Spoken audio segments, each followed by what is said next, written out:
Հաղորդման հովանավորն է «Տուն դեպո կահույքի խանութ սրահը»։ Հաղորդման հովանավորն է Dream Park հյուրանոցառեստորանային համալիրը։ Հաղորդման հովանավորն է Աջափնյակ բժշկական կենտրոնը։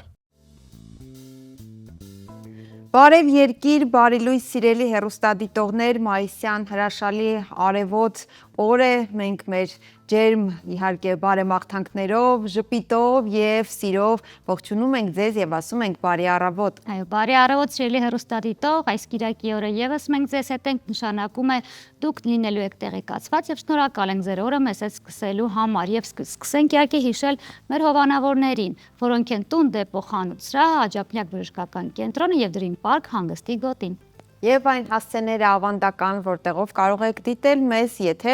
օրինակ ձեր հեռուստաալիքներում չկա Երկիր մեդիան։ Դրանք են Երկիր մեդիայի YouTube-յան ու Telegram-յան ալիքները, ինչպես նաև Երկիր մեդիայի ու Բարև Երկրի Instagram-յան ու Facebook-յան էջերը։ Մայիսի 10-ն է, հրաշալի կիրակի է, բարձր տրամադրությամբ սկսում ենք մեր եթերը։ Այսօր մեր երկրից հեռու շատ երկրներում նշվում է ամենահրաշալի տոներից մեկը, կարծում եմ աշխարհում, մայրերի օրը։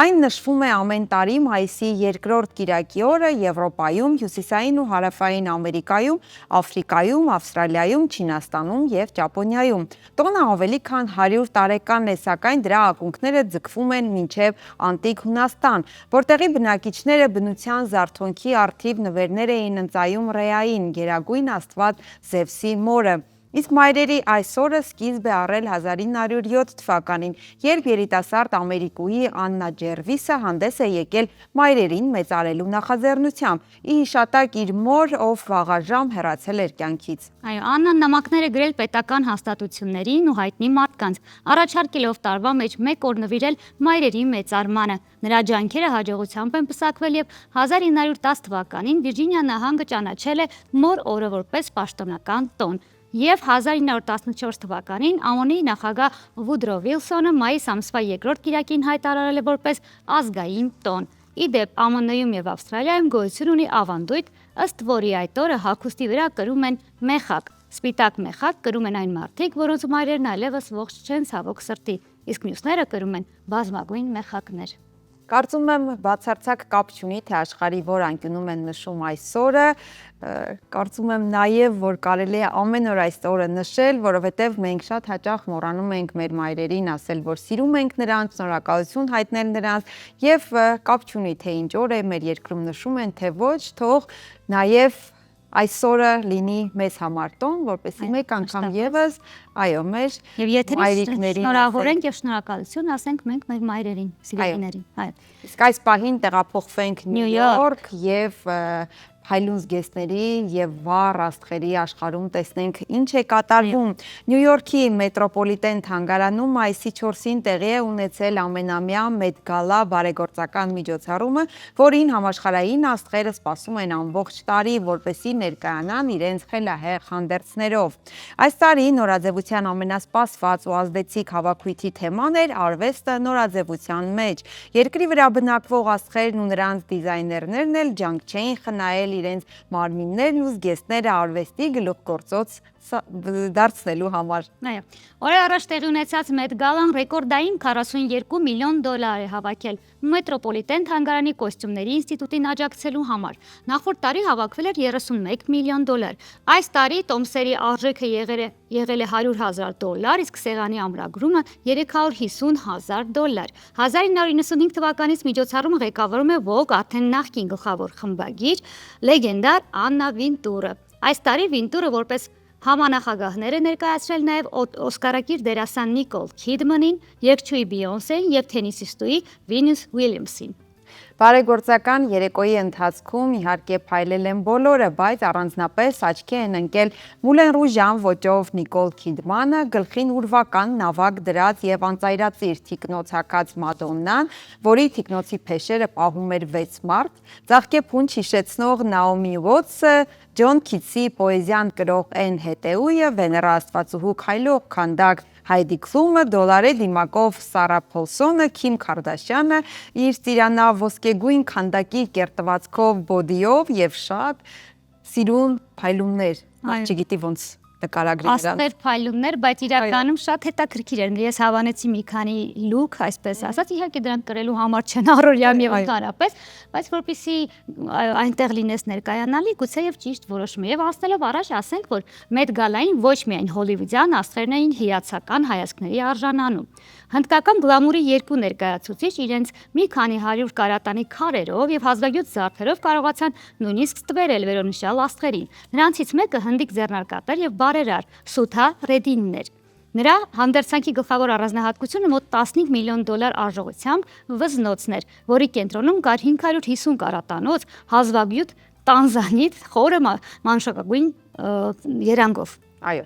նույնիսկ անգամ լեզուս կապնկավ այսպեսի թվեր։ Սրան ավելացրած 23 եւ 30 կարատանոց դեղին ու վարդագույն ադամանդներով մատանինել։ Նշվում է, որ հագուստի դիզայնը հիմնված է ավելի քան 3000 տարվա հնության տեխնիկայի վրա եւ ինքնին իրենից ներկայացնում է ժամանակակիցի եւ մշակութային ժառանգության խառնուրդ։ Զգեստի վրա աշխատել է ավելի քան 90 մարդ, մոտավորապես 3500 ժամ։ Այնպիսի թվեր ենք լսում, այնպիսի կարատների եւ շքեղության մասին ենք խոսում, որ մի պահ մեր լեզուն ապանձվում է, քանի որ աշխարհում բոլորը չէ որ ունեն նման հնարավորություն, շատ քիչերը ունեն, մանավանդ ելնելով որ աշխարհում որքան երեխաներ կան, որ երազում են ուղակի խաղալիք ունենալու մասին, նման թվերը կարծես թե մի փոքր այլ նրանց խաղալիքներն են։ Ասնելով առաջ ասենք, որ մյուս ցնցող ու քննարկվող հնդկուին Հնդկաստանի ամենահարուստ մարդու դուստրն էր Իշա Ամբանին։ Նրան ներկայացել է բարդ ու մանր ասեղնագործությամբ զգեստով։ Նրա սարիի վրա էլ 50 մասնագետ է աշխատել, ծախսելով ուշադրություն 1200 ժամ։ Տեսքն ամբողջացրել է 250 կարատը գերազանցող երկու ադամանդե վզնոցը, ապարանջաններ եւ ադամանդե գոտիներ։ Ընդհանուր կերպարը Ձիաննա ներառել է ավելի քան 1000 թանկարժեք քար։ Ինչու անպայման իմ անունը այդտեղ տվեցիր։ Որ ավելի ուշադրել ես ու զարմանանք միասին։ Ես հիշում եմ այս մարդու որդու հարսանիքը կհիշել, երբ ամբողջ աշխարհը գրեթե ներկա էր։ Տեղափոխվենք մեր իրականություն, սիրելի հեռուստադիտողներ, մեր իրականությունում էլ պակաս ճոխ, հարուստ եւ կարեւորը հոգեվոր արժեքներով հարուստ իրադարձություններ տեղի չեն ունենում, այնպես որ ներկայացնենք մի քանի նորություններ հայաստանյան մշակութային ու սպորտային աշխարհից։ Հայաստանի ազգային պատկերասրահում ապրիլի 30-ից ցուցադրվում է ամերիկահայ արվեստագետ Արշիլ Գորկու անվերնագիր աշխատանքը։ 1940-ականների կեսերին ստեղծված այս գծանկարը Գորկու Հայաստանի թանգարաններում գտնվող առաջին եւ դեռևս միակ գունանկարն է, որտեղ վարպետի գունային ինքնատիպ լուծումները եւ ձևախաղերը բացահայտում են նրա հանճարեղ ձեռագիրը։ Արշիլ Գորկի Նյու Յորք, Երևան նոր ձեռքբերում ընդլայնված ցուցահանդեսային ձևաչափով ներկայացված աշխատանքը պատկերասրահի այցելուներին կհիացնի մինչև մայիսի 14-ը։ Հետաքրքիր է, ես գնացի եւ վայելեցի, շատ հետաքրքիր եւ գեղեցիկ էր, հասցրել եմ փորձ տամ բոլորին եւ շարունակելով գնանք սպորտի աշխարհ, որտեղ կրկին հաղթանակներ, կրկին շնորհավորանքներ ասելու հնարավորություն, ինչու, որովհետեւ Եգիպտոսի Իսմայիլա քաղաքում էլ ավարտվել է ծանրամարտի երիտասարդների աշխարհի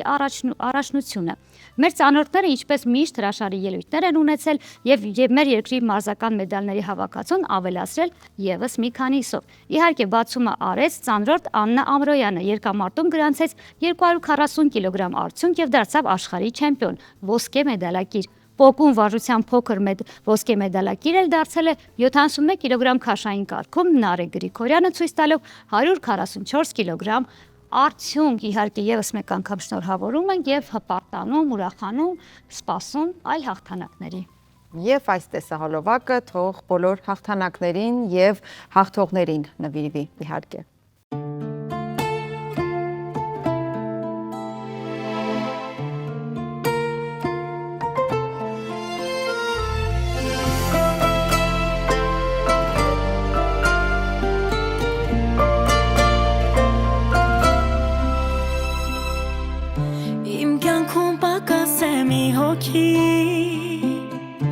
Mi hոգի որ բուժի իմ հոգի որոշել եմ գտնել այդ մեկի ու սիրեմ ես ուշքի հասկացա մի բան ես այս կյանքում որ իրական սիրում չեն փնտրում գիշերս ցերեկ է քո կողքի ես ունեմ am serim կողքի Իմ սիրո գարու Ահելու եմ քեզ ամուր ամուրի մորերու Պատմելու եմ բոլորին թե ոնց եմ քեզ սիրում Ոնց եմ քեզ սիրում Սիրով անհուն Իմ սիրո գարու Ահելու եմ քեզ ամուր ամուրի մորերու Պատմելու եմ բոլորին թե ոնց եմ քեզ սիրում Ոնց եմ քեզ սիրում Սիրով անհուն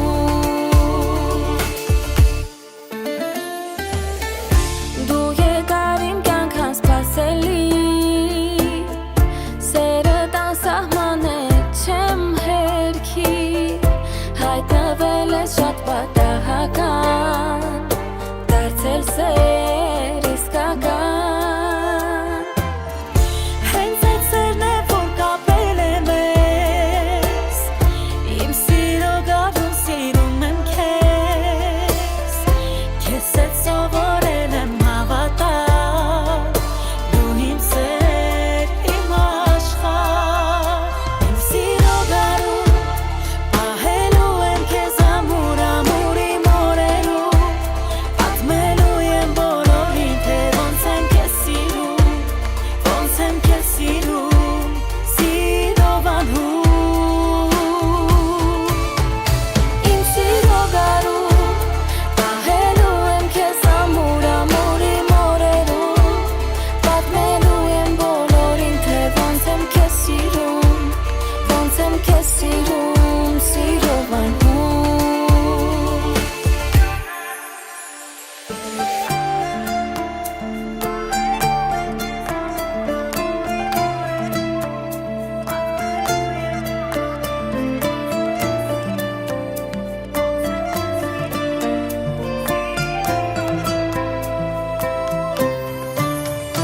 Իմ սիրո գարուն Ահելու եմ քեզ ամուր ամուրի մորերու Պատմելու եմ բոլորին թե ոնց եմ քեզ սիրում Ոնց եմ քեզ սիրում Սիրով անհուն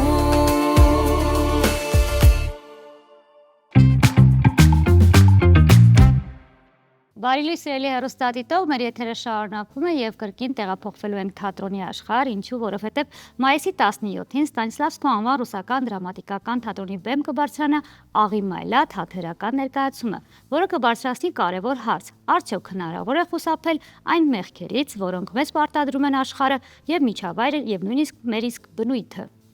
Եվ այս թեմայով զրուցելու համար մեր տաղավարում հյուրընկալել ենք ներկայացման ռեժիսոր Բաբկեն Շահբազյանին եւ դերասաններ Ալինա Տիգրանյանին ու Արամ Ղազարյանին։ Բարի լույս։ Բարի տալուս մեր տաղավար։ Ինչպես եք։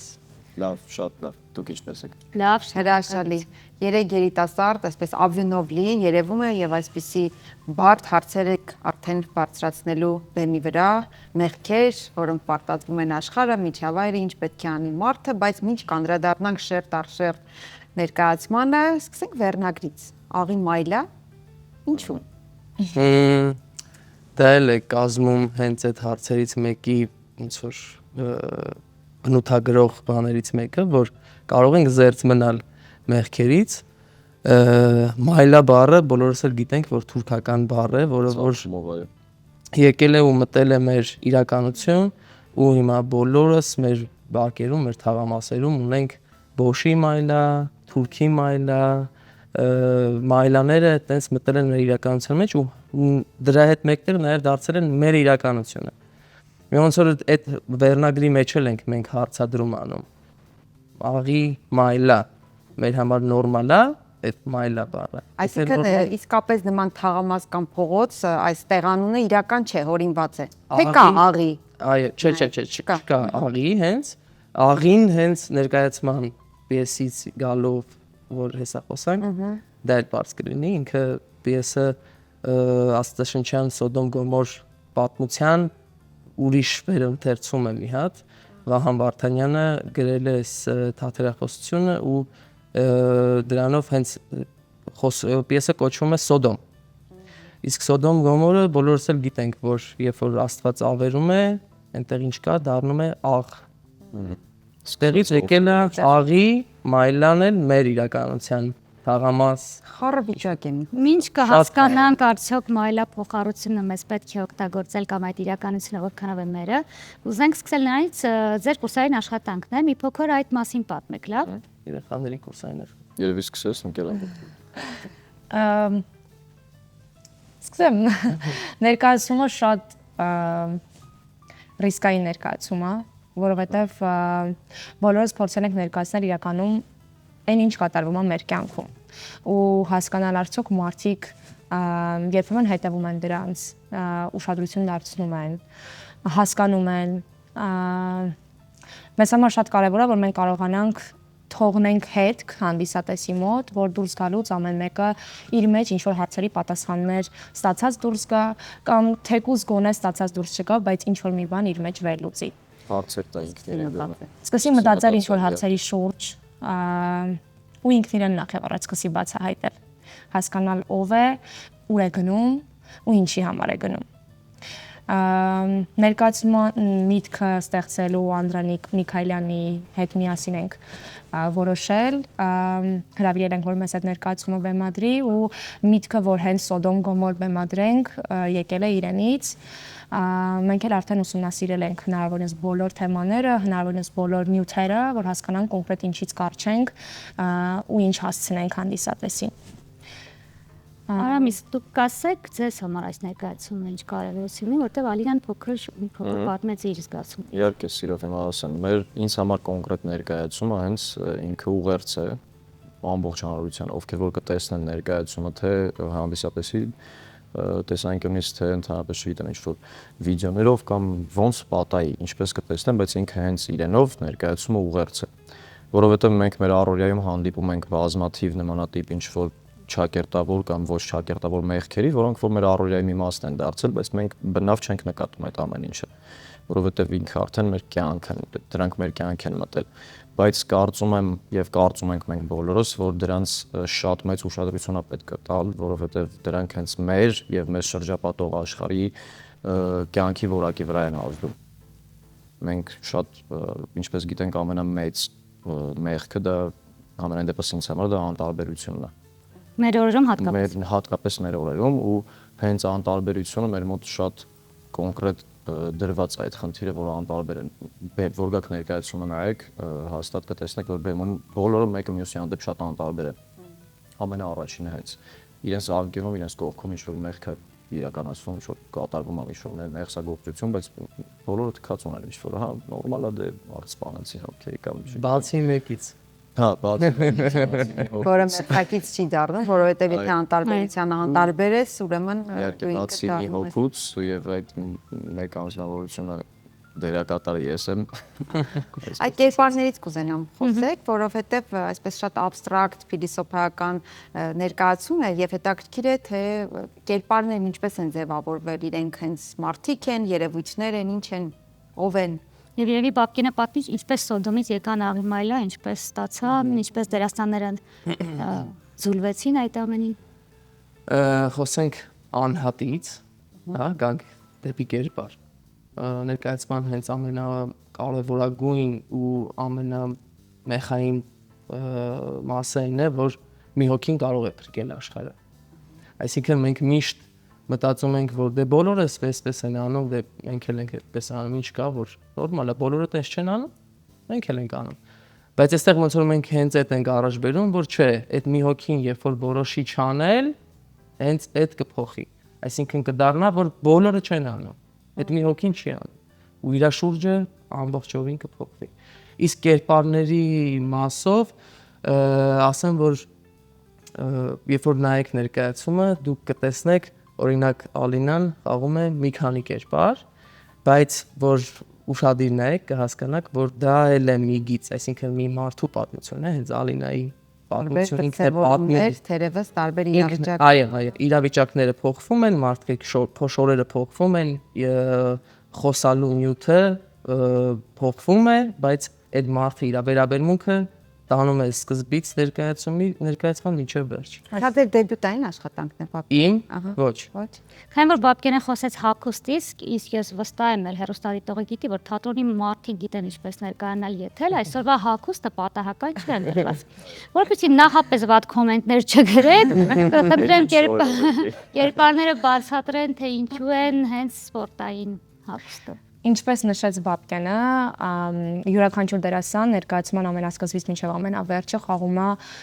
տարբեր կերպարներ, մենք այդտեղ օգտագործում ենք տարբեր հագուստներ, օգտագործում ենք տարբեր վարսահարդարում,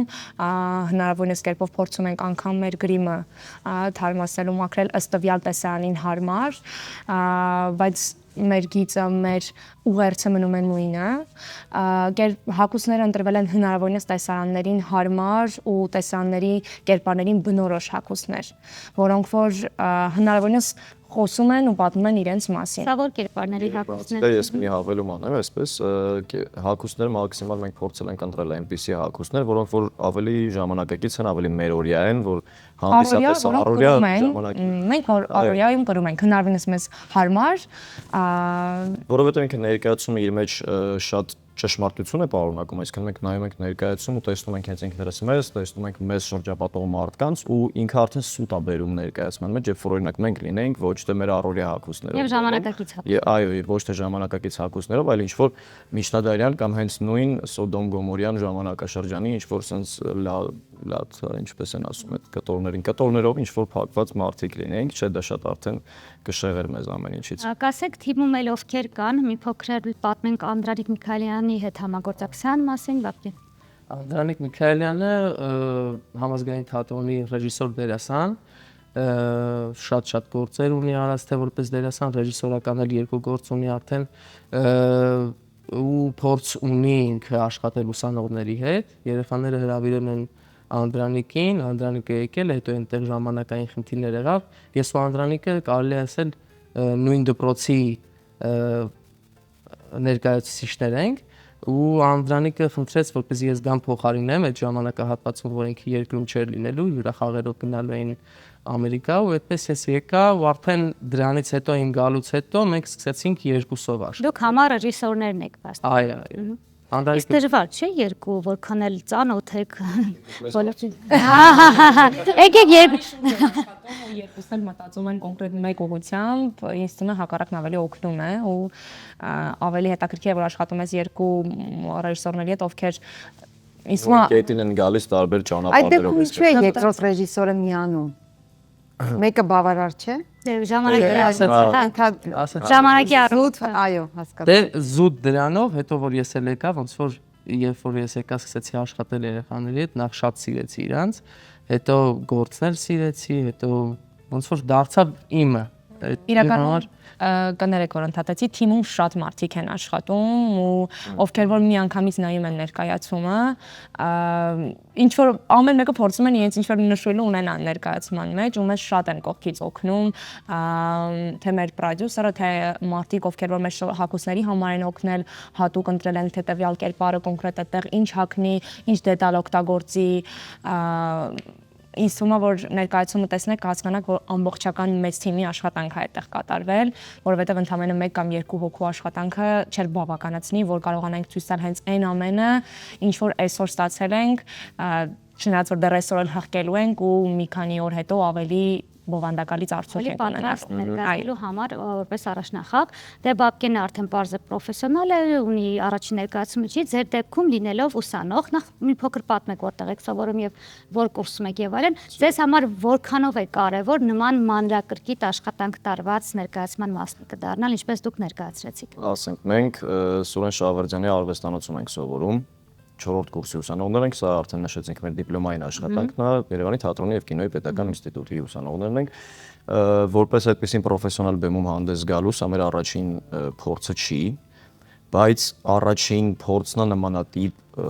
նման ֆորմատի ներկայացման մեջ աշխատելու եւ նման մանրակրկիտ աշխատանք ունենալու ու ասեմ, որ այս փորձը մեզ շատ մեծ օգնություն է ցույց տվել, ասած մեր մոտ փոխել է լիքը բաներ, որովհետեւ մենք հիմա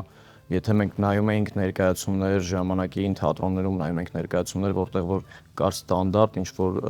ձևաչափերով ներկայացումներ, ֆորմատով էսպես ասած կամ ինչ որ մեթոդիկայով բեմադրված ներկայացումներ, սա դրանց շարքին չի դասվում։ Բեմում դուք տեսնելու եք կենթանի մարդ, տեսնելու եք Մեր օրերից վերցված։ Այո, մենք տեսնելու ենք մեզ։ Մենք չենք տեսնելու դերասան, ով խաղում է օրինակ Համլետի կերպարը, չէ, մենք տեսնելու ենք Համլետին։ Մենք չենք տեսնելու այդտեղ, որ այդ մարդը խաղում է այս կերպարը, չէ, չկա նման բան։ Ինձ նաև հետաքրքիր է կներեք, քանի որ դուք խոսեցիք, որ մեր օրերից է վերցված, ձեր հագուստն էլ մեր առօրյայի երիտասարդների հագուստներից է։ Ես կուզեմ լեզվամտածողության մասին մի փոքր խոսել, թե ինչ լեզվամտածողություն է կրել, որպեսզի թե ժամանակը արտահայտվի, թե միտքը։ Շատ հետաքրքիր։ Հատկապես որ մեր օրյա արատներից եւ մեղքերից է։ Դրա կողմը։ Պիեսը գրված է աստվածաշնչյան ոճով։ Այսինքն խոսակցական բացարձակ այդպես խոսք չկա այնտեղ։ Այնտեղ կոնկրետ աստվածաշնչյան ֆորմայի մեջ դրված, կարելի ասել չափածո տեքստ է։ Իսկ կերպարները գործում են բեմում մեր լեզվով, այն լեզվով, որով որ մենք ենք խոսում։ Ու այդտեղ շատ հետաքրքիր փոխհարաբերություններ են դառնում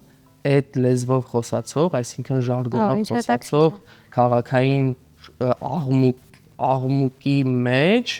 մեկ էլ հնչում են տեքստեր, որոնք որ բնորոշ են այս ֆորմայի մեջ են ու այդ փոխհարաբերությունները շատ հետաքրքիր ու բերել դա դարձնել ու շատ հետաքրքիր է, երբ որ օրինակ դերասանը խոսում է այդպես ժարգոնով, մեկ էլ հիմա էս էլ աշխատանքից էլի ելնելով ասեմ, մեկ էլ հիմա պիտի ոնց որ այդ տեքստին գա, այդ էլ է շատ հետաքրքիր հարաբերություն, որ դուք նայում եք այդ մարդուն, որը որ նաև ունակ է խոսալ այսպես ու այդ փոխհարաբերություն, այսինքն այդտեղ էլ է հարցադրում, բայց ո՞րն է դուր գալիս, սա թե սա։ Եվ լույս դրան ինքը հենց այդ մեր առօրյա օրգանիկայի մեջ իհարկե մարդու ականջին ծանոթ չի նմանատիպ ինչ որ այս օրգանիկայի մեջ, այսպես իրար հետ շփվելուց մենք խոսենք օրինակ, չգիտեմ, ինչ որ շատ գրական, շատ տեքստերով, որոնք որ արդեն դարձել են օրգանիկ։ Այսինքն դարձել են կոնկրետ մեր առօրյա խոսքը, բայց առօրյա խոսքը հնչում է աստվածաշնչյան ձևաչափի մեջ։ Իսկ ներկայացման մեջ մեղավորներին ապաշխարելու հնարավորություն տրվում է, թե ուղղակի մատնանշվում են մեղքեր, գուցե առանց լուծումներ առաջարկելու։ Ես ասեմ, այդ հարցին sense պատասխանեմ, որպեսզի համել ինտրիգ լինի։ Մենք չենք փորձել ստեղծել մի իրականություն, որը որ չկա։ Այսինքն մենք չենք փորձել ստեղծել մի բան, հորինել ինչ-որ բան, որը որ չկա, մեր կյանքում էլ մեզ բոլորիս տրված է այդ հնարավորությունը։ Ու ներկայացման մեջ էլ այդ հնարավորությունը տրված է։ Ու Աստվածաշնչում էլ, երբ որ կարդում ենք, մենք արդեն գիտենք, որ Սոդոմ Գոմորը ավիրվել է, բայց Աստվածաշնչում էլ է այդ հնարավորությունը տրված։ Աստված Աբրահամի հետ խոսալուց ասում է, որ եթե 10 հոգի լինեն այդ քաղաքում արդար, այդ քաղաքը չեն վերացնի։ Բայց մենք արդեն գիտենք, որ չեն լինում այդ 10 հոգին, իսկ մեր մոտ բացում են գաղտնիքը, բայց ոչ շարունակաբար, որպեսզի գան եւ դիտեն, հիշեցրեք երբ, որտեղ, նորից դուք։ Մայիսի 17-ին ժամը 7:30, սա առաջնախաղն է, հնարավորություն չի լինելու դեռ տոմսեր ձեռք բերելու, սա լինելու է իրենց քննությունը, կոպիտ ասած, եւ պրեմիերան, իսկ հետագա զարգացումների համար ինձ թվում է նորից կգանք ձեզ մոտ, խոսենք Այդ մասշտաբով եւ այն ոգեորվածությամբ, որ աշխատում եք, դա իդեպ ուզում էի հարցնել, որ գուցե դիպլոմային աշխատանքից վերածվի արդեն մնայուն, գուցե հա, խաղացանկային որևէ Վստահաբար։ ցանկացած ստեղծագործող, երբ որ ինչ-որ մի բան ստեղծում է, դա երեխայի նման բան է, որ դուք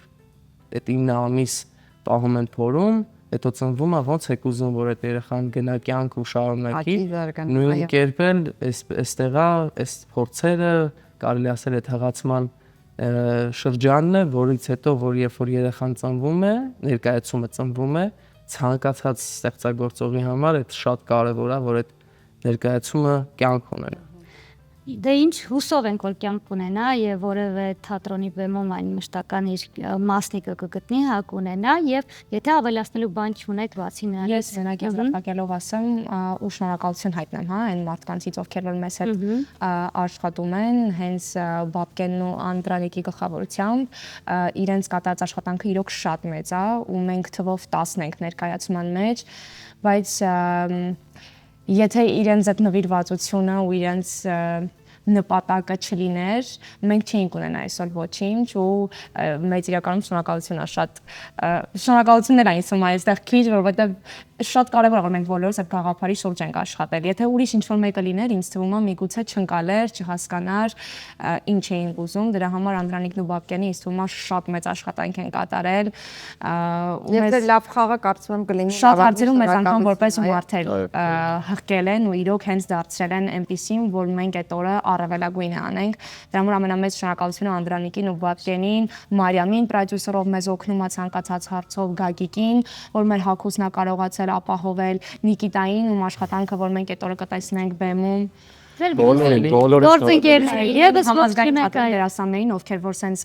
սրտաբաց մեզ օգնել են ու այդ օրը մեզ հետ լինելու են Եվ ինձ թողնել են բոլոր նրանք ու մանները մենք չտեղեցինք Այո մենք չնշեցինք եւ շնորհակալություն ձեզ մեզ յուրը դառնալու համար Սիրով շնորհակալ լինելը ինչ հիանալի բան է չէ դրական էներգիա է Լսում եւ ուրախանում ես որ իսկապես երիտասարդները ինչքան բարձր արժեքներ են կրում եւ դա բարձրացնում են բեմ բարձր են մտածում Շատ ուրախ ենք որ ունենք նման երիտասարդներ եւ սիրելի հեռուստադիտողներ հիշեցնենք որ մայիսի 17-ին Ստանիսլավսկու անվան ռուսական դրամատիկական թատրոնի բեմ կբարձրանա Աղի Մալյա թատերական ներկայացումը ինչի շուրջ զրուցեցինք ռեժիսոր Բաբկեն Շահբազյանի, դերասաններ Ալինա Տիգրանյանի եւ Արամ Ղազարյանի հետ իսկ մենք կհանդիպենք քիչ հետո Բարի լույս, բարև երկիրը շարունակվում է եւ ժամանակն է մեր մատյան էջի միջոցով ծանոթանալ այն մարդկանց կենսագրությանը, որոնք իրենց հետքն են թողել մեր պատմության մեջ։ Հայ բեմի այս թագուհուն գովաբանել եւ սիրել են ժամանակի գրեթե բոլոր արվեստագետներն ու մտավորականները Վահրամ Փափազյանը Օթելոյի կերպարում նրա հետ հանդես գալուց հետո ասել է, որ դեռևս ոչ մի Օթելլո այդքան չէր սիրել իր Դեզդեմոնային։ Այդ դերասանուհու հմայքով ու տաղանդով գերված է եղել նաև Եղիշե Չարենցը նրան տողեր է նվիրել եւ ասել Արուզ Ոսկանյանը ոչ միայն մեր բեմի, այլև մեր ողջ էպոխայի հիասքանչ դերասանուհին է։ Ապրիլի 28-ին կամ այսօր մայիսի 10-ին դերասանուհի Արուզ Ոսկանյանի ծննդյան օրն է եւ մեր մատյանում հենց այս գեղեցկուհին է։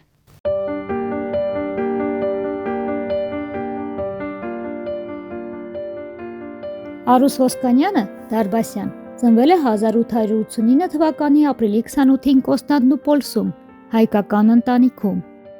Երիտասարդ տարիներն անցկացրել է Անկարայում, որտեղ ստացել է լավ կրթություն։ Նրա բեմական դեբյուտը կայացել է 1908 թվականին Կոստանդնուպոլսում, եւ արդեն այդ ժամանակ քննադատները նշում էին նրա արտահայտիչ խաղը։ 1910 թվականին Ոսկանյանը տեղափոխվել է Անդրկովկաս եւ հաստատվել Բաքվում։ Այստեղ նա միացել է հայկական թատերախմբին, դառնալով առաջատար դերասանուհիներից մեկը։ Շեքսպիրի Համլետում, Օֆելիայի եւ Օթելոյում, Դեզդեմոնայի, ինչպես նաեւ Շիրվանզադեի Չար ոգի եւ Նամուս պիեսներում Սոնա եւ Սուսանի դերերը նրան մեծ ճանաչում են բերել։ Այդ շրջանում նա ամուսնացել է դերասան Հովսեփ Ոսկանյանի հետ, որի հետ կիսել է թե բեմը, թե կյանքը։ 1917 թվականին դերասանուհին տեղափոխվել է Թիֆլիս, որտեղ դարձել է Հայոց դրամատիկական ընկերության անդամ եւ ակտիվորեն մասնակցել քաղաքի թատերական կյանքին։ 1921 թվականին նրա ճակատագիրը կապվել է Երևանի հետ։ Ընդգրկվել է Հայաստանի առաջին պետական թատրոնի կազմում, որը 1937 թվականին անվանակոչվել է Գավրիել Սունդուկյանի անունով։ Այստեղ Ոսկանյանը դարձել է այն առաջատար դերասանուհիներից մեկը, որոնք ձևավորել են միջպատերազմյան շրջանի հայկական թատրոնի դեմքը։ Արվեստում ունեցած վաստակի համար Ոսկանյանն արժանացել է հայկական ԽՍՀ վաստակավոր արտիստի կոչման 1927 թվականին, իսկ 1935 թվականին հայկական ԽՍՀ ժողովրդական արտիստի կոչման։ Արուս Ոսկանյանը մահացել է 1943 թվականի հուլիսի 20-ին Երևանում։ Նրա անունը հավերժ մնացել է հայկական թատրոնի պատմության մեջ, որպես հայկական ու համաշխարհային բեմարվեստի միջև մշակութային կապի խորհրդանիշ։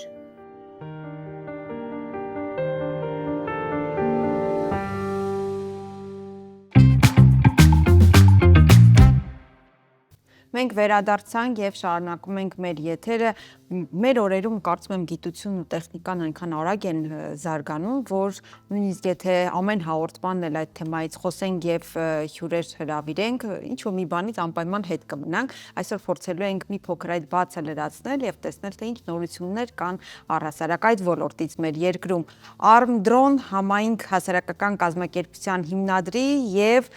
կասենք թե ինչ մրցարշավի մասին ենք խոսելու Հայկ Կարապետյանի եւ Հայկ Սարգսյանի հետ։ Դու կարող ես մի փոքր ինչի մասին ենք խոսելու մայիսի 15-ից 17-ը Երևանում կանցկացվի Արևմտյան Ասիայի FPV դրոնների ռեգիոնալ մրցարշավը, այն կհամախմբի տարածաշրջանի լավագույն օդաչուներին եւ ոլորտի ներկայացուցիչներին, ստեղծելով բարձր տեխնոլոգիական ոլորտի զարգացման նոր հարթակ Հայաստանում եւ ինչպես արդեն նշեցինք, Հայկ Կարապետյանը եւ Հայկ Սարգսյանն են մեր հյուրերը։ Բարի լույս։ Բարի ձեզ։ Բարի գալուստ մեր տաղավար։ Շնորհակալություն։ Որքան հասկացանք, այնքան ներկայացրեցինք։ Երբ ասում են դրոն, առաջին հերթին բնականաբար հարսանիք, կնունք, ծնունդ պատկերացնում են գեղեցիկ թռչնի բարձրությունից, հա, կադրեր, հասկանանք սրանք այդ դրոնների մասին է, FPV դրոններ, ինչ են իրենք։ Փոքր այո, գացենք նաև հեռուստադիտողի համար։ Իհարկե, FPV-ն բացվում է first person view, հայերեն թարգմանաբար դիտում առաջին դեմքից։ Երևի մեր հայրենակիցները ավելի շատ ռուս-ուկրաինական պատերազմի ժամանակ հանդիպած կլինեն, որ FPV ակնոցները հագնում են իրենց աչքերին, վահանակի միջոցով ղեկավարում են, դրոնը լինում է կիլոմետրերով հեռու իրանցից ու իրանք տեսնում են հենց դրոնի տեսախցիկի պատկերը։ Այսինքն ռազմական նշանակության էլ կարող է լինել։ Չէ, ուղղակի ավելի sense trend-ային դարձավ ռուս-ուկրաինական պատերազմի ժամանակ, քանի որ $2000 սարքը խոցում էր $50 միլիոն տեխնիկա ու բավական տենց արդյունավետ զինատեսակ է դարձել ամբողջ աշխարհում ու երևի տենց երկիր չկա, որ այդ ձևով արդեն պատերազմ չի վարում, էլի դրա համար ոնց որ այդ ձևով պոպուլյար դարձավ, բայց մինչև այդ ընդհանուր FPV դրոնները,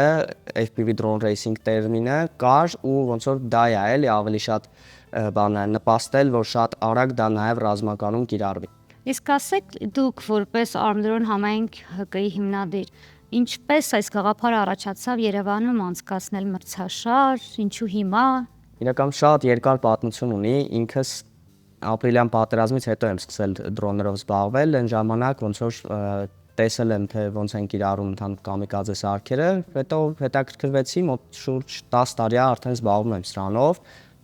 Հայկն էլ իմ աշակերտներից արդեն մոտավորապես 4 տարի, թե ավել 4 տարի մոտավորապես գալիս այն մոտ, դե այնտեղ տենց ոնց որ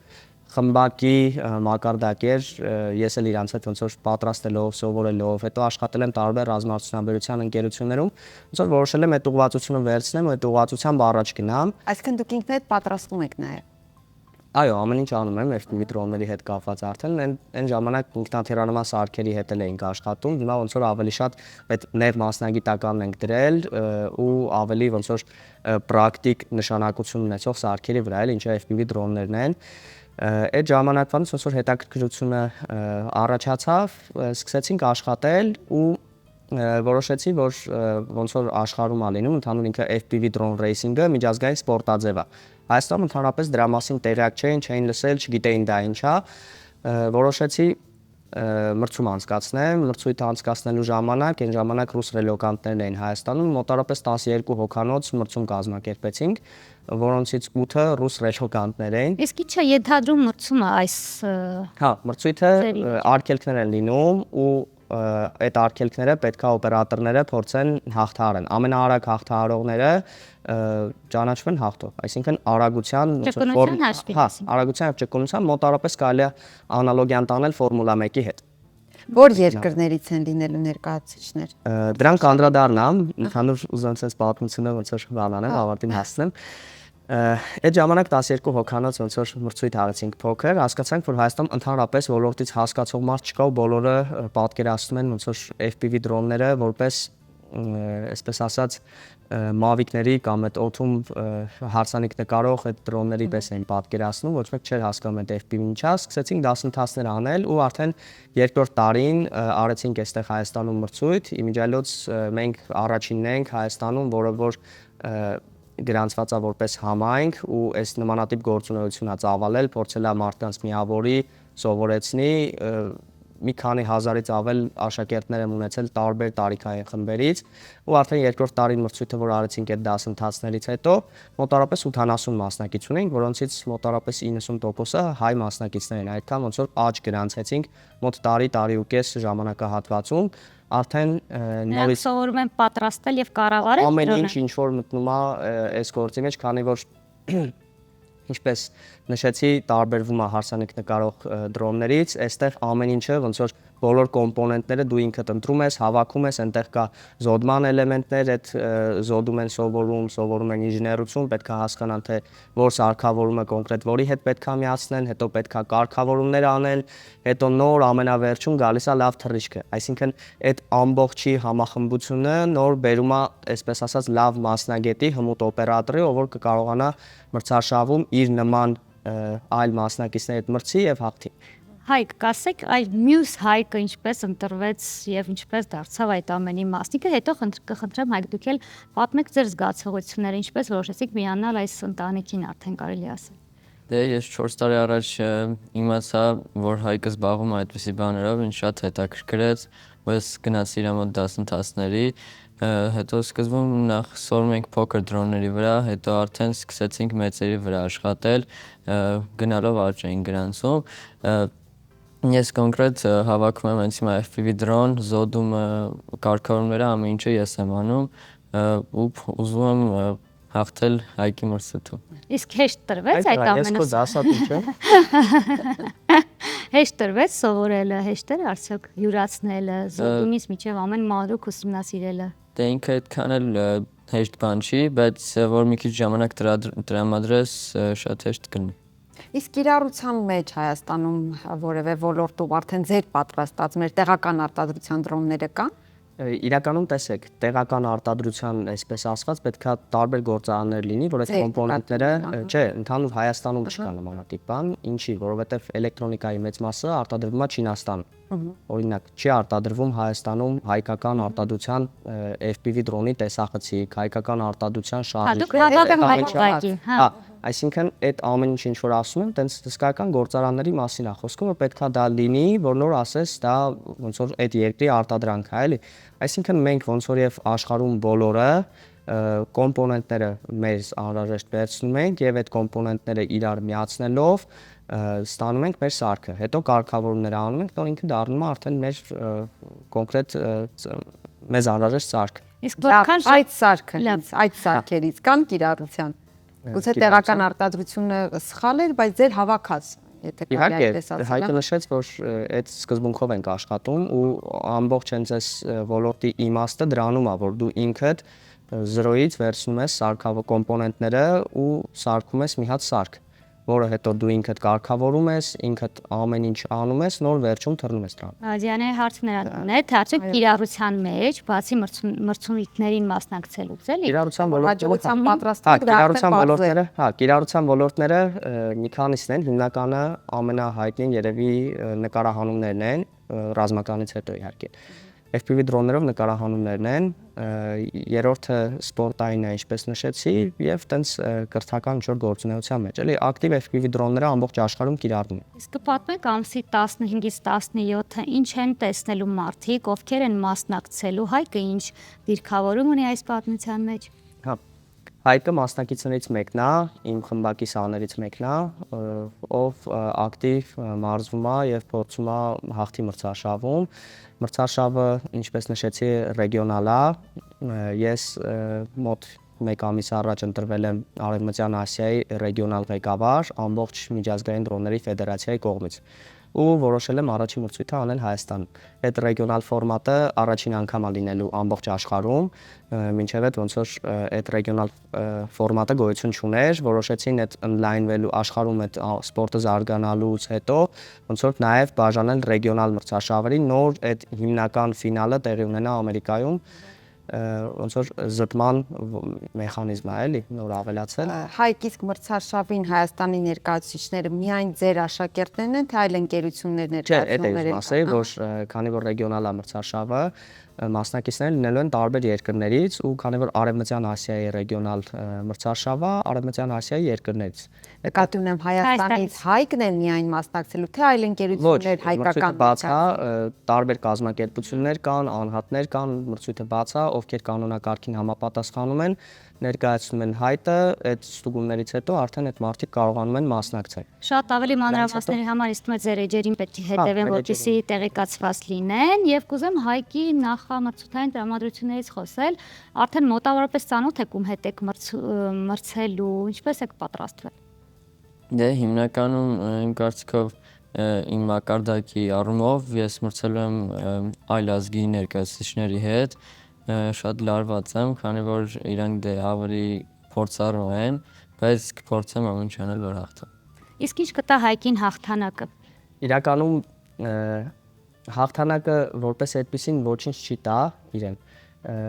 Իր այդ ընդհանուր Նյութական մասնակցությունը ավելի շատ բան կտա, քան հենց բուն հաղթանակը, որովհետև այս ջանքերը, ինչ որ իրանք ներդնում են մինչև մրցույթը,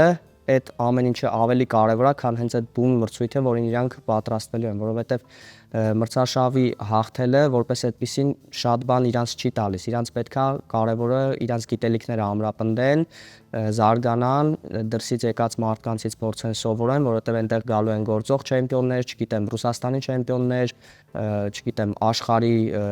չեմպիոններ եւ այլն, այդ տիպի մարդիկ են գալու ու եւ հետո հաղթողը չի գնալու Ամերիկա հաջորդ մրցույթին։ Պետք է անցնեն դեռ Արևմտյան Ասիայի ֆինալը, հետո նոր Ամերիկա, բավական երկար, բարդ ճանապարհ կա, բայց ոնց որ այստեղ շոշափելի վերջում ինչ որ մի բան կա։ Հա, իհարկե շոշափելի, դե գումարային էլ կա, ոնց որ սարքերի, բայց ուզում եմ շեշտը, որ երեխաները դնեն ոչ թե գումարի, մրցանակների վրա, այլ իրենց գիտելիքների վրա, որովհետեւ դա կարող են միանալ։ Գիտելիքներից խոսեցիք, հիմա վստահ եմ շատ երեխաներ հենց Հայկի տարիքի նայում են ու հարց առաջանում ինչպես միանան եւ որքան ժամանակ է պետք դառնալ այդ ամենի մասնիկը։ Ժամանակը մինչև հիմա Հայկը սովորում է ու դեռ սովորելու է, ես էլ 10 տարի եմ, 4 տարի ինքը ինձ մոտ է գալիս ու դեռ շատ բան էլ ունի սովորելու, ես էլ մոտ 10 տարի սրա մեջ եմ ու էլի դեռ լիքը բան ունեմ սովորելու, սա ոնց որ անverջ գիտելիքների հասան շրջապտույտ է, որ պետք է անդադ զարգանաս ու փորձես մնաս սենց ռուսերեն ասած նապլավու Եթե չաշխատես քո վրա, քո գիտելիքները մոռացվելու են, հնանալու են, տեխնոլոգիաների աշխարհը շատ արագ է զարգանում,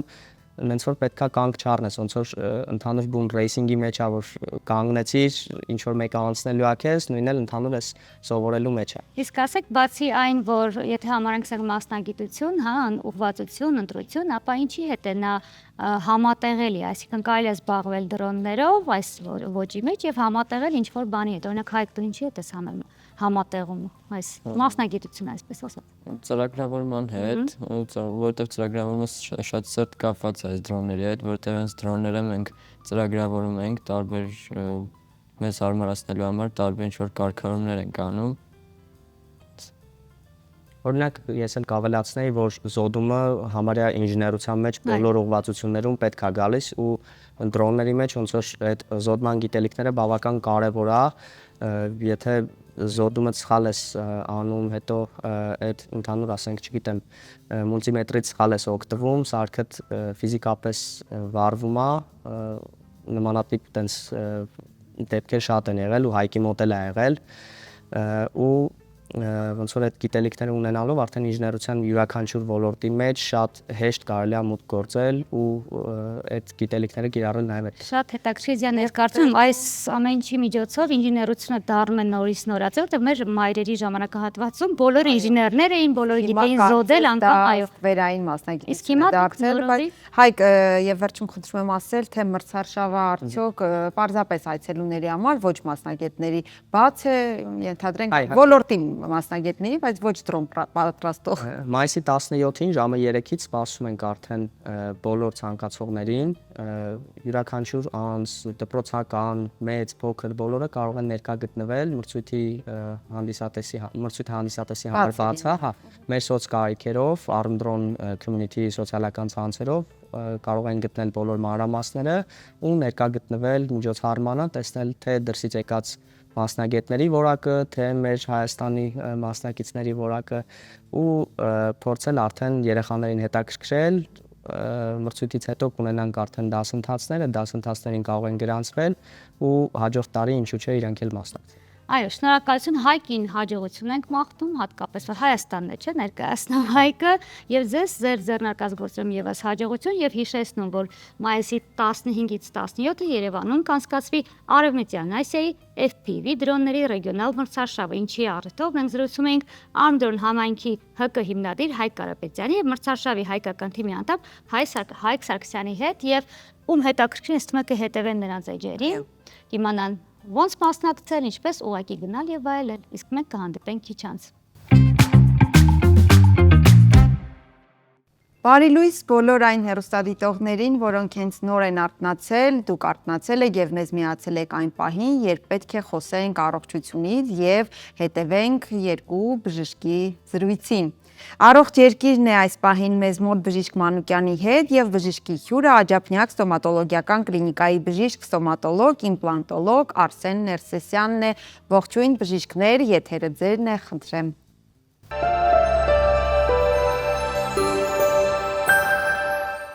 Ողջունում եմ ձեզ, հարգելի բարեկամներ, առողջ երկիրն է Երկիր մեդիայի եթերում, ես բժիշկ Մանուկյան եմ եւ այսօր զրուցում ենք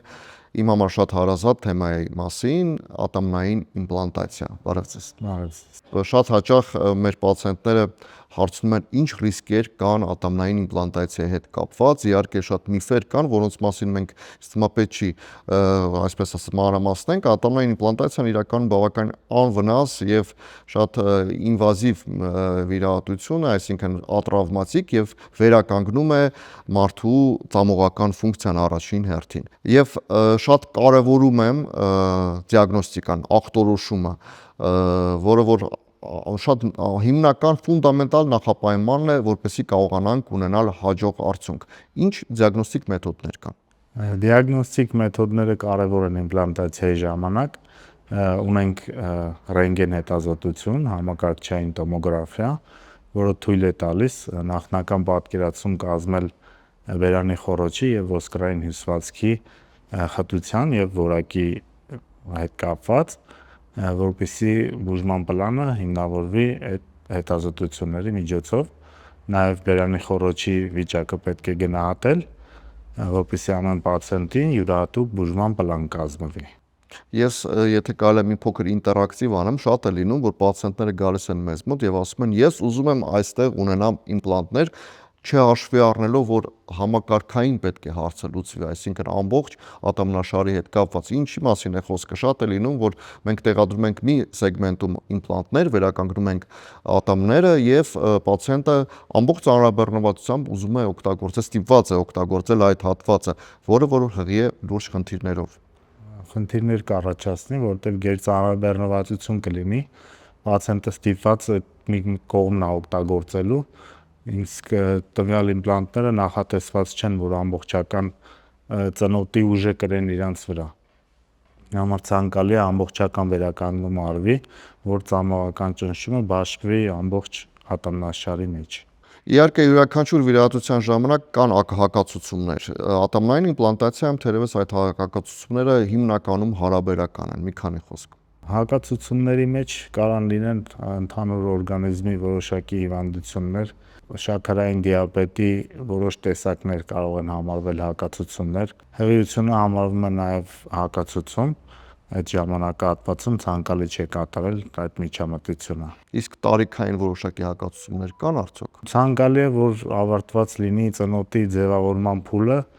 որպեսզի հետագայում խնդիրներ չունենան։ Շատ են լինում նաև տարեց պացիենտներ են դիմում, որոնց մոտ դա շատ ավելի ակտուալ է, քանի որ կրում են այդպիսի զանգվածային բավականին հաճայ պրոթեզները։ Այս պարագայում նույնպես հնարավոր է կատարել իմպլանտացիա։ Տարիքը հակացություն չէ, կախված է ավելի շատ անհատական տվյալ պացիենտի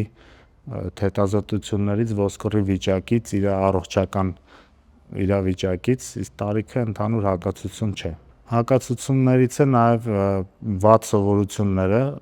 հաճախակի ծխախոտի օգտագործումը, չափից շատ, նաև ալկոհոլի օգտագործումը, որը նույնպես համարվում է հակացություն, իսկ տեղադրված իմպլանտների դեպքում է հետո, երբ որ ծխախոտը չարաշահում են, կարող է որոշակի հարցեր առաջանա, իմպլանտի ժամանակի շուտ կորուստ կարող է լինել։ Եվրոպայում մասնարարպես ծխողներին իմպլանտացիա չի կատարվում, բայց հաշվի առնելով մեր ազգային առանձնահատկությունները, մենք փորձում ենք անկախ ամեն ինչից հորդորել իմպլանտացիայից հետո, որպեսզի պացիենտները այդ վատ սովորություններից հրաժարվեն եւ որպեսզի այդ իմպլանտները ավելի երկար օգտագործեն եւ շատ հաջող օգտագործվի եւ կիրառվի։ Շատ հաճախ նաեւ մեր պացիենտների կողմից ամենահաճախ տրվող հարցերից է արդյոք դա շատ ցավոտ է, դա սարսափելի ցավերի հետ կապված, նախ եւ առաջ ասեմ, որ այո, դա վիրահատություն է իրականում եւ կարող են լինել որոշակի ցավային սինդրոմներ, ավելի մանրամասն կընտրում եմ ներկայացրել։ Իհարկե դա հուզող հարց է, առաջնային պացիենտներին հուզող հարցերից մեկն է դա։ Դե տեղեկացնում ենք, որ որոշակի անհարմարություն կա, բայց կատարվում է տեղային անզգայացմամբ, որը որ ցավի զգացողությունը վերացնում է ամբողջովին։ Հետագա որոշակի էլի հետ վիրահատական շրջանում անհարմարություններ լինում է, բայց բոլորը նշում են, որ վերջնական ստացած արդյունքը ավելի դրական տպավորություն է թողում, հետո ընթացքում չեն հիշում, որ որոշակի ճանապարհ են անցել, չնայած հիմա ցավազրկողները օգնում են, որ այդ հետ վիրահատական շրջանն էլ մեղմ ընթանա։ Ընդունված հարցը գեղեցկությունը պահանջում է զոհեր։ Հա, որոշակի։ Շատ է լինում հարցեր իմ մոտ, նաև համոզված եմ ձեզ մոտ, որ պացիենտները լսելով տարբեր տեսակի գովազդային արշավներ սոցկայքերում, առաջին հարցը, որ տալիս են, ինչական իմպլանտ է, հա, գերմանական, շվեյցարական, կորեական եւ այլն, մի քանի խոսք։ Էլ տարածված հարց է, որտեվ մի քանի կոնսուլտացիաներից հետո լսում են տարբեր ֆիրմաների անուններ եւ ավելի շատ խառնվում են, այդ խճճվում են ու չեն կարող կողմնորոշվել, որը ընտրեն։ Ներողություն միշտ ասում, ինտերնետը վնասակար է առողջությանը։ Որոշակի օգտագործելը, հա, համաձայն եմ, ինֆորմացված լավ է որ լինեն, բայց այնտեղ նյուանսներ կա, որոնք որ ավելի բժիշկներին հուզող հարցեր է,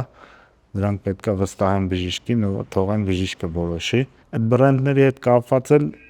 որոշակի պարամետրեր կա, որոնք որ ցանկալի է ժամանակակից իմպլանտը պարունակի, թե կոնկրետ բրենդը այդքան էական չի։ Դա ավելի շատ մարքեթինգային խաղեր են իրականում։ Հա, որ բժիշկը որ իմպլանտացիոն համակարգում աշխատում է, այդ իմպլանտացիոն համակարգն է գովելու, բայց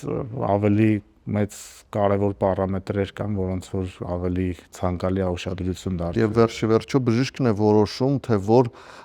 բժշկական кейսին է համապատասխանում այդ իմպլանտանտը։ Անպայման, ըստ կլինիկական իրավիճակի կարա բժիշկը անկախ պացիենտի ցանկությունից խորհուրդ տա, որ տեղադրվի այս իմպլանտը, որը ունի մնացած իմպլանտների հանդեպ որոշակի առավելություն։ Շատ հաճախ է լինում նաև, որ մեր պացիենտները գովազդով սոցարտակներում եւ տարբեր լսում են այսպիսի գովազդներ, ատամներ մեկ օրում։ Ես ինքս որպես բժիշկ ստոմատոլոգ, իմպլանտոլոգ խնդրում եմ, որպեսզի չխափնվել այդ ինֆորմացիային, քանի որ մենք պետք է հասկանանք, որ իմպլանտները 1 կամ 2 տարվա համար չի, դա երկարատև օգտագործման համար է։ Ձեր խոսքը խնդրում եմ։ Կան կլինիկական դեպքեր, որի դեպքում կարելի է տվյալ բուժման մեթոդը կիրառել, բայց դա չի նշանակում, որ բոլորին դա կարելի է կիրառել։ Այդ հետազոտությունները հենց նրա համար են նախատեսված, որ ընտրենք տվյալ պացիենտին համապատասխան իր ոսկրային հյուսվածքին, համապատասխան բուժման տարբերակ եւ ոչ մեկի դեպքը մյուսին համապատասխան չի։ Պետք է ուսումնասիրել, ընտրել տարբերակը։ Ինչպես ես շատ հաճախ ասում եմ, յուրաքանչյուր անձնավորություն իր բռնավորությամբ, իր խառնվածքով առանձնահատուկ է, նույն էլ առողջական վիճակում նույնպես դա առանձնահատկություն կա։ Դա էլ նշանակություն ունի, դրա համար որ հեռախոսազանգերով հարցնում են մեծ տվյալ աշխատանքի ինչ որ արժեքներ, հարցեր են տալի, խորհուրդ ենք տալի, որ համեցեք կլինիկա, քանի որ մեծ վիրահատական process է, պետք է մենք էլ ծանոթանանք պացիենտի հետ, հասկանանք ինչ բուժման պլան անհատական իրան առաջարկել, թե չէ տենց այդ ամեն ինչը հեռախոսով դժվար է կազմակերպել ներկայացնել։ Աչափնյակ ստոմատոլոգիական կլինիկան հանդիսանում է մի քանի իմպլանտացիոն համակարգերի պաշտոնական ներկայացուցիչը, այսինքն մենք երաշխավորված աշխատում ենք որակային առումով բարձր որակի իմպլանտներով, որոնք որ ինքներս ենք ներմուծում եւ վստահ ենք այդ իմպլանտների որակի մասին։ Մի քանի խոսք նույնպես եթե կարելի է։ Այդ իմպլանտները միջազգային ստանդարտներին համապատասխան իմպլանտներ են, որոնց տեղադրել ենք մենք մեր փորձով էլ միջազգային փորձով էլ ունենք վստահություն այդ իմպլանտների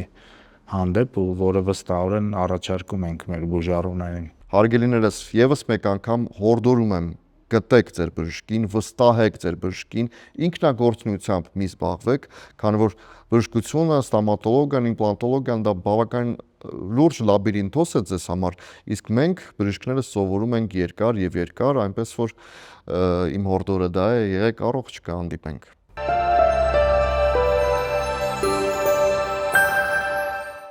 Դե ինչ շելի հեռուստադիտող եւս մի կիրակնորյա թողարկում մոտեցավ իր ավարտին։ Շնորհակալ ենք, որ դուք ձեր օրը սկսում եք մեզ հետ, շաբաթ կիրակիները սկսում եք մեզ հետ եւ շարունակում արդեն ավելի հուսով ենք դրական էմոցիաներով եւ տրամադրությամբ։ Այո, ես պետք է հիշեցնեմ մեր գործընկերներին, որոնց միշտ պետք է շնորհակալ լինել, նրանք են Տունդեպո խանութ սրահը, Աջափնյակ բժշկական կենտրոնը եւ Լորվա հրաշալի բնության գրկում գտնվող Dream Park հանգստյան գոտին, որտեղ կարծում եմ հիմա հիասքանչ տրամադրություն, մթնոլորտ, միջավայր գույներ են եւ ամենակարևորը ժամանակն է թողնել այս Երուսերը քաղաքի փոշին եւ գնալ վայելել այնտեղի բնությունը եւ համեղագույն ուտեստները։ Ես առաջարկում եմ նաև որպեսզի հիշեցնենք, թե որ հասցեներով կարող են կապ հաստատել մեզ հետ եւ եթե եթերը թողարկումը չեն դիտել, որտեղով կարող են դիտել մեզ։ Ես ասեմ կրկին։ Երկիր մեդիայի YouTube-յան ու Telegram-յան ալիքներ, ինչպես նաև Երկիր մեդիայի ու Բարև Երկրի Facebook-յան ու Instagram-յան հարթակներ, առողջ եղեք, համբուրում ենք բոլորիդ։